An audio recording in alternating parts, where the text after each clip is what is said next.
বাবরগুলো তো বহুত দিন হয়ে জামারগুলো তো হাম বলবো অনেকে আনো বলবো নিজেরাই সবাই পারবা।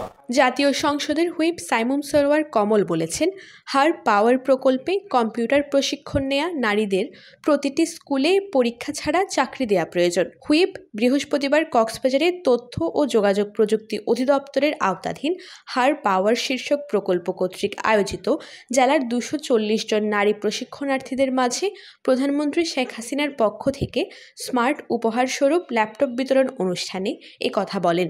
এরা যে এত কিছু কাজ শিখে ফেললো, প্রত্যেকটি স্কুলে এদেরই নিয়োগ দেওয়া দরকার। ফ্যামিলি স্কুলে পরীক্ষা লাগবে না, পরীক্ষা ছাড়া। তো এই ধরনের প্রত্যেকটি স্কুলে এই হার পাওয়ার প্রজেক্টের মেয়েদের চাকরি কাজে লাগাতে পারবেন, শিক্ষক হিসেবে চাকরি দিতে পারবেন, তবেই কিন্তু আমাদের ছেলে মেয়েদেরকে আমরা সেখানে প্রোভাইড করতে পারবো। পাবলিক লাইব্রেরির শহীদ সুভাষ হলে অতিরিক্ত জেলা প্রশাসক তাপ্তি চাকমার সভাপতিত্বে হার পাওয়ার প্রকল্পের উপপরিচালক নীলুফা ইয়াসমিন, সদর উপজেলা নির্বাহী কর্মকর্তা ফারজানা রহমান, রামু উপজেলা নির্বাহী কর্মকর্তা মোহাম্মদ রাশিদুল ইসলাম সহ সংশ্লিষ্টরা বক্তব্য রাখেন।